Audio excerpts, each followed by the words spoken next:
What is going on, everybody, and welcome to episode 10 of the Cedral Brief. Today, I kind of just want to ramble. There's been something that has been bugging me the last few days. It has to do with public sentiment. It has to do with individual opinions on AI and the emerging technologies. And I think some people just have it so completely backwards. And I just want to ramble. I just want to talk a little bit about how I feel about other people's opinions on this technology. And if you hear my dog whining in the background, I apologize. I am on dog duty during this episode. But before we get into it, let's talk about some crypto prices. Right off the top with the big three, Bitcoin is trading at $62,061, down 5%. Ethereum is trading at $1,649, down 6.5%. And Solana is trading at $68.83. down 7.5%. So we are back to the chop. This chop is heading downwards. We are a little bit red today, and we are likely following the trend of the NASDAQ. And a lot of people believe that crypto is now coupled with this index, and we are going to be at the mercy of traditional finance a little bit. I myself don't know quite yet what I believe. Again, I just think we're in chop territory. I think we're in chop territory, and I think it's going to take some time before things start to level out. And so now on to the AI news, the AI problem that I have been wrestling with for a while now. And it goes back to a few episodes ago. I started to talk about how AI will begin to be politicized by the government, how left and right will take a side and it will be used to divide. And we are starting to see another area of that emerge. And that is just the whole anti-AI crowd, anti-data center crowd, and what have you. And before I go into my spiel, I want to preface with, do I think it is good that data centers may be taking up giant chunks of land? No, I don't. As someone who spends an egregious amount of time in nature myself, and that's another thing, it's not a competition, obviously, but for all the people who are complaining, oh, it's going into nature, yeah, those people, half of them don't even do anything outside. They're just complaining, right? But I agree, like a giant, beautiful piece of land in Wyoming or Texas or what have you, like, look, I get that. I think that it's a little bit overblown. I don't think that West Texas, where no one is, it's the middle of nowhere, it's the desert, a lot of sun. Do I think that that's a big deal? Not really. Would I be singing a different tune if it came into my backyard? Yeah, I would. But I think that that's a little bit overblown. And the part that really gets me is I get that. Look, I get the data center stuff. That's just kind of like naturalists. I mean, you see that with any factory or whatever. People are going to complain. But the part that gets me is the people who actively are hating AI, saying like this is an evil technology. People who support this are evil. And I will preface again by this. Can I picture a sci-fi-esque future where machines are dangerous? Yes, 100%. I've seen Terminator. I've seen The Matrix. I mean, this isn't rocket science. Like, this stuff's incredibly sophisticated. Can I see how it can be used for bad?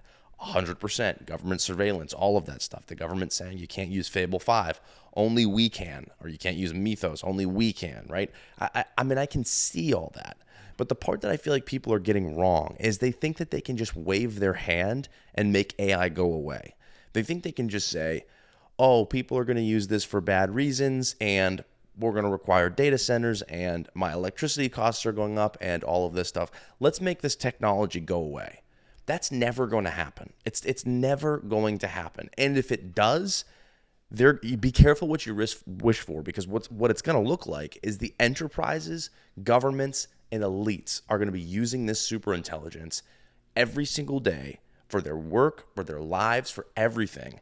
And the gap between them and you is going to get bigger and bigger and bigger and bigger. And so that is absolutely not what you want. And if you want to sit back and say, I'm not going to use AI, I don't like it, yada, yada, you're free. You're a free man. You can make whatever decision you want. And or if your job doesn't require it, like say you're a mechanic and you don't, as of right now, there's going to be no robot or any machine that's doing your job for you.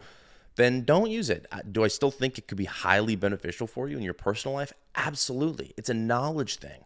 And if you're an uneducated individual, or in my case, an educated individual, but knows nothing about a lot of things, AI is significantly beneficial. And so I would hope someone doesn't completely pigeonhole themselves into the anti-AI crowd and I'm never going to use it and etc. But I just think that people are looking at this all wrong. Like, I know my solution of it's not if you can't beat it, join them, but AI is probably going to get bad one day. It's probably going to be used for bad reasons. But like, look at phones, okay? Any technology so far in my lifetime has pretty much been used for bad reasons at a certain point. The Xbox, really cool way to spend some time. Video games were evolving. Now you've got kids who don't want to go outside and they spend 16 hours playing Xbox every single day, right? Bad. That's bad. Your cell phones, same thing. Now we've created the iPhone to where you can listen to music, you can take pictures, you can text people, you can do all this stuff all on one device. Oh my gosh, this is incredible. What could go wrong? Well, again, kids, everyday people spend hours and hours and hours glued to their screens. They don't go outside. They don't live real life. So bad. But, I mean, think about all the good that the iPhone has brought. So all I'm saying is just, I think most people need to go out and touch grass. I mean, this is what's going to happen with the world. Like, if it's our lifetime, if it's not our lifetime, I don't know. But like, stuff's going to get weird. It's going to get weird. And so if you don't like it, fine. Put yourself in a position to avoid it as best you can. And that's pretty much all I've got to say. Like, you can't, I feel like we almost need to play Switzerland on this because it's going to happen regardless. I mean, the United States government is going to pursue this technology to the utmost because it's a national security thing, right? Like everything else, they're going to call it a national security thing. We need to be the ones who master AI. It can't be, Russia or China or what have you. So the government's going to pursue it. Enterprises are going to realize, oh, we make gobs more money when we use this technology because A, it's smarter, and B, we can lay off some of our workforce, which is a cold reality. And then the elites are going to use it because they're like, well, they either A, don't give a crap about the same thing that Johnny Blue Collar cares about, the data centers, and that means nothing to them. They're like, take all of the land. I have my land. I don't care. And I'll use all of the super intelligence and I'll be the best. And so that's going to happen whether we like it or not. And so I think the average Joe needs to find a happy place in the middle of like, look, I can only control what I can control. I'm going to use the technology to benefit myself and others as best I can. And that's it. And then go from there. I mean, this isn't a permanent solution. That's not what I'm providing or proposing, but I just think people are looking at this AI thing all freaking wrong. And again, it's political. People get drummed up on both sides because now there's the anti-data center crowd, there's the anti-AI crowd, and they think they're somehow like revolutionaries. They're blazing the trail of being against this technology, when in reality, half of them are just afraid it's going to take their job. And then the other half of them are too lazy to try to understand it to where they can provide value to a company or an enterprise. And so the whole thing's just a mess. I don't buy any of it, but there's always got to be losers and winners. I mean, you ask yourself, if everyone's using superintelligence, nobody's using superintelligence. But right now, definitively, not everyone's using it. Really, only the people who want to remain competitive are the people who are actively pursuing how to use this stuff. And then, unfortunately, I think everybody else is just going to be left behind. Yeah, we'll see. I mean, I really think it's probably just going to end up coinciding with the next crash, whenever that crash comes, right? I mean, traditional finance is propped up so high. I mean, it's all-time high after all-time high after all-time high in indexes, and obviously everyone's pointing to the AI bubble, and what'll probably just end up happening is it'll eventually get so big to ignore, companies will start laying people off, and then the rest will all coincide with that. I don't know, but it's crazy times we live in, and that's all I wanted to really talk about here on the Cedral Brief. I wanted to get my John Hancock next to an opinion, so to speak, because I think right now the way people are looking at it is completely wrong. I mean, you have people who have never used AI. They've used GPT as a chat bot to ask them what the scab on their elbow was. Like, they've never actually used this stuff, and they've never actually thought through, how can I use this in my day-to-day workflow? Because for some people it's obvious.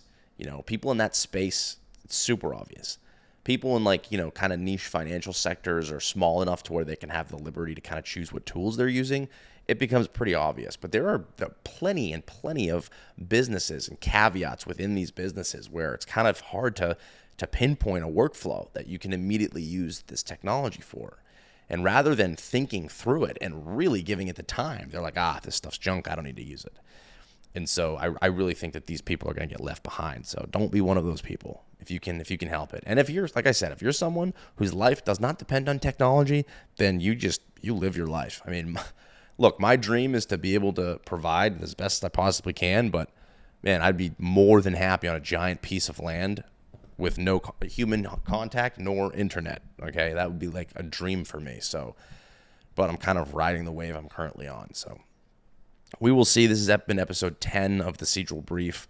If you're watching this on YouTube, thank you very much. You can like, comment, subscribe, do all that stuff. If you're listening on Spotify, feel free to comment, rate the episode. And if you're watching this on X, feel free to like and repost this.